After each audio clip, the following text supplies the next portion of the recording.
अजितदादांचा विमान अपघातात मृत्यू झाला, पण हा अपघात घडण्यामागे कोणाचा हात होता?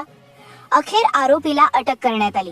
एक असा व्यक्ती ज्याला ताब्यात घेऊन जवळपास 6 तास त्याची कसून चौकशी झाली आणि त्या चौकशीमधून या अपघाताविषयी अतिशय धक्कादायक माहिती समोर आली.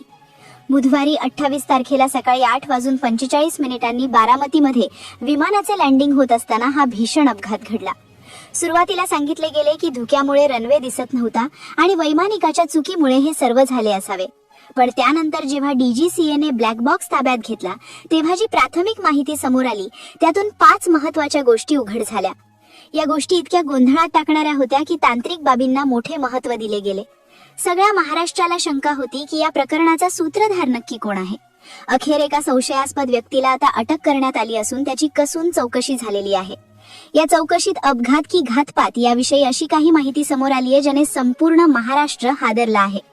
घटनेला 72 तास उलटून गेले आहेत, पण या 72 तासांत तपासाची चक्री इतक्या वेगाने फिरली की प्रत्येक व्यक्तीचा इतिहास तपासला गेला. कालपर्यंत टीव्हीवर जे दाखवले जात होते त्या बातम्या आता खोट्या ठरल्या आहेत. वैमानिकाची माहिती समोर आल्यावर हा अपघात नसून वेगळेच काहीतरी आहे असा संशय बळावला आहे. कोण होता तो व्यक्ती? त्याने काय कबुली दिली? वैमानिकाचा इतिहास काय सांगतो आणि ते 5 पुरावे कोणते? चला जाणून घेऊया या घटनेचा संपूर्ण सविस्तर रिपोर्ट. अजितदादांचा अपघात होता की दुसरेच काहीतरी होते यावर संपूर्ण महाराष्ट्रामध्ये प्रचंड चर्चा सुरू आहे. जवळपास 72 तासांहून अधिक काळ याला उलटून गेला होता. दादांचे अंत्यसंस्कार 29ला झाले. त्यानंतर त्यांची रक्षा विसर्जनही शोकाकुल परिस्थितीमध्ये त्यांच्या कुटुंबियांनी केली. इकडे राजकारणामध्ये प्रचंड हालचाली सुरू झाल्या होत्या. कोण राष्ट्रवादीचा नवीन अध्यक्ष होणार यावरूनही चर्चा सुरू झाल्या होत्या. तर काही ठिकाणी सुनेत्रा पवार ह्या आता राज्याच्या पहिल्या महिला उपमुख्यमंत्री होतील अशीही चर्चा सुरू झाली होती. पण इकडे तपास यंत्रणा अतिशय वेगाने काम करत होती. तपास यंत्रणेने जवळपास 5 असे पुरावे शोधले की जे अतिशय या प्रकरणाची सगळी खरी बाजू समोर आणणारे होते. 5 पुरावे आणि 1 आरोपी. आरोपीची कसून चौकशी झाली. आरोपी फुटला आणि आरोपीने सगळं सांगितलं की प्रकरण आता साधे राहिले नाहीये. 72 तासांमध्ये या प्रकरणात आता बऱ्याच गोष्टी समोर आलेल्या आहेत. आता मग सगळ्यात आधी आपण कोणते ते 5 वेगळे पुरावे समोर आले ते सगळ्यात आधी आपण पाहतोय. कारण की पहिला पुरावा हा अतिशय वेगळा. याचा CCTV व्हिडिओ असून दुसरा पुरावा स्वतः अजितदादांचे जे ड्रायव्हर आहेत, जे 26 वर्षांपासून दादांबरोबर काम करतात, त्यांनी एक गोष्ट सांगितली. ते म्हणाले दादा वाचले असते जर त्यांनी हे केले असते तर. दादा का वाचले असते? त्यांची त्या ड्रायव्हरने एक गोष्ट सांगितली, हा महत्त्वाचा पुरावा होता. तर 5 नंबरचा पुरावा म्हणजेच त्या आरोपीला अटक करण्यात आली तो आरोपी. आता जवळपास त्याला अटक केल्यानंतर त्याची चौकशी झाली आणि त्या चौकशीमध्ये सगळंच उघड झालेले आहे. मग आपण सर्वात आधी त्या पुराव्यांवर नजर टाकतोय की त्या पुराव्यांनी काय सिद्ध होतंय आणि नेमकं अपघात आहे की घातपात आहे हे सगळं आपण या पुराव्यांमधून जाणून घेतोय. पण सगळ्यात महत्त्वाची गोष्ट पुरावे, नंतर 5वा पुरावा आहे तो व्यक्ती. त्याच व्यक्तीने हे सगळं षडयंत्र केलं की काय अशी शंका पोलिसांना आली, CIDला आली, तपास यंत्रणेला आली आणि त्यांनी त्याला ताब्यात घेतलं आणि त्याची भयानक चौकशी सुरू झाली. 6 तास चौकशीमध्ये त्याने काय सांगितलं हाच महत्त्वाचा पुरावा आता सगळ्यात महत्त्वाचा समोर आलाय. आता सगळ्यात महत्त्वाची गोष्ट याच्यामध्ये जी आहे म्हणजे तपास यंत्रणेला सुरुवातीला समजलं होतं की या अपघाताचं कारण तांत्रिक किंवा मानवी चूक यापैकी काहीतरी असू शकते. तपास यंत्रणांनी अतिशय वेगाने तपास सुरू केला कारण की प्रश्न होता महाराष्ट्रातल्या सगळ्यात लोकप्रिय आणि जुन्या नेत्याच्या दुर्दैवी प्रसंगाचा. मग त्यामुळे त्यांनी तपासाला प्रचंड वेग दिला आणि त्याच वेगामध्ये पहिला पुरावा सापडला ते होते एक CCTV फुटेज. खरं तर या CCTV फुटेज मधूनच संशय बळावला होता आणि त्यामधूनच अटक सत्र सुरू करण्याची तयारी झाली होती. हे फुटेज अशा कोणातून आहे की जे आतापर्यंत कोणासमोर आले नव्हते. यात दिसते की विमान हवेत उडत असताना अचानक एका बाजूला पलटी झाले. हे काही युद्ध विमान नव्हते जे हवेत कसरती करेल. मग या विमानाने अशी बॅरल रोल पलटी का घेतली हा प्रश्न आता तपास यंत्रणेला पडला होता. मग आता जर हवेतच या विमानाने जर बॅरल रोल म्हणजे पलटी घेतली असेल तर मग ती पलटी का घेतली?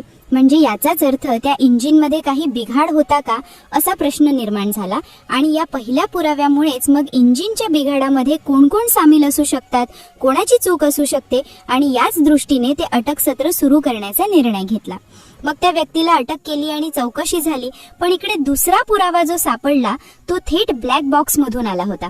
हा पुरावा ब्लॅक बॉक्स मधून आल्यामुळे आणखीनच वातावरण यामध्ये खूपच भयानक झाले होते.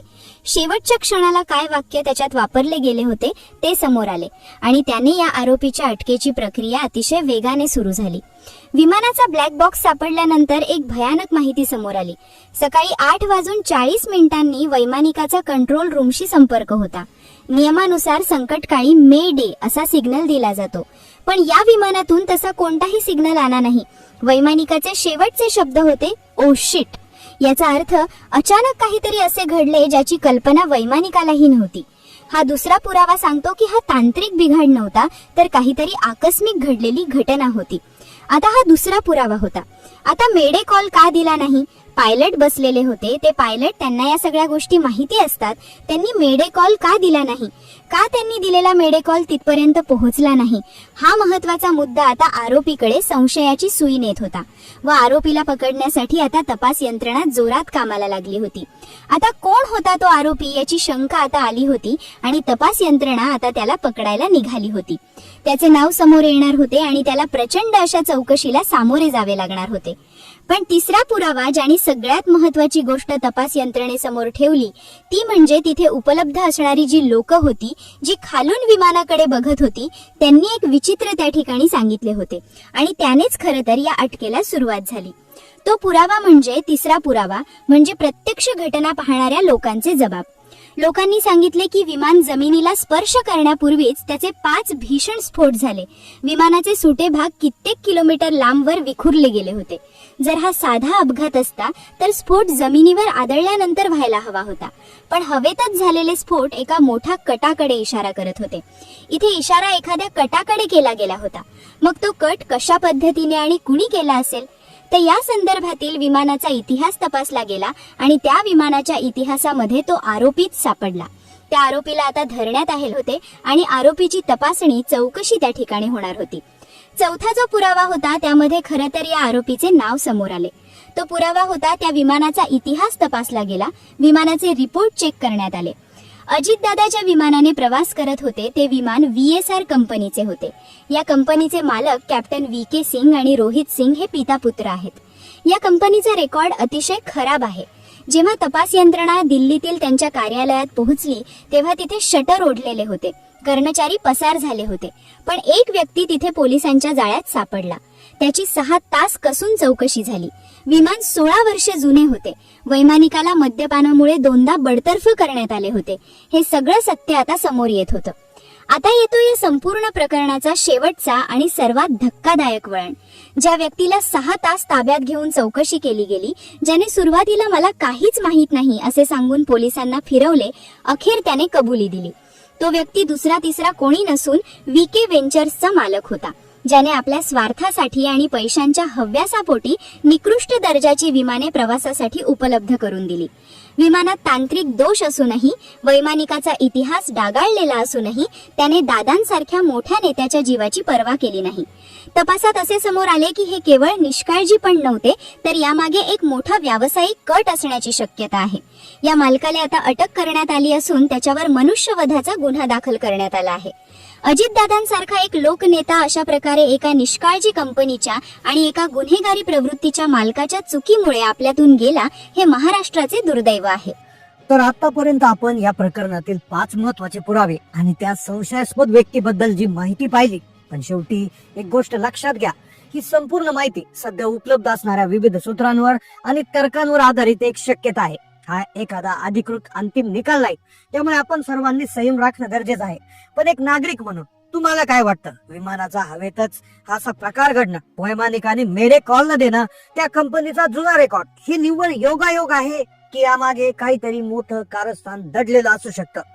तुमच्या दादांच्या जाण्यानं महाराष्ट्र पोरका झालाय हे तर सत्य आहे, पण या चौकशीतून नक्की काय बाहेर येईल यावर तुमचं काय मत आहे? तुम्हाला हा घातपात वाटतो की तांत्रिक निष्काळजीपणा वाटतो की एखादा घडलेला अपघात वाटतो? तुमची प्रतिक्रिया नक्की कमेंट मध्ये कळवा. आणि राष्ट्रवादीचे नवीन कुठला चेहरा तुम्हाला आवडणार आहे? तुमच्यामध्ये राष्ट्रवादीची धुरा आता कोणाच्या हातात जायला पाहिजे हे देखील कमेंट मध्ये नक्की कळवा, कारण की तुमच्या प्रत्येक कमेंटमुळे या विषयावरची चर्चा जिवंत राहील. व्हिडिओ आवडला असेल तर लाईक करा आणि अशा सविस्तर अपडेटसाठी चॅनलला सबस्क्राईब करायला विसरू नका. धन्यवाद.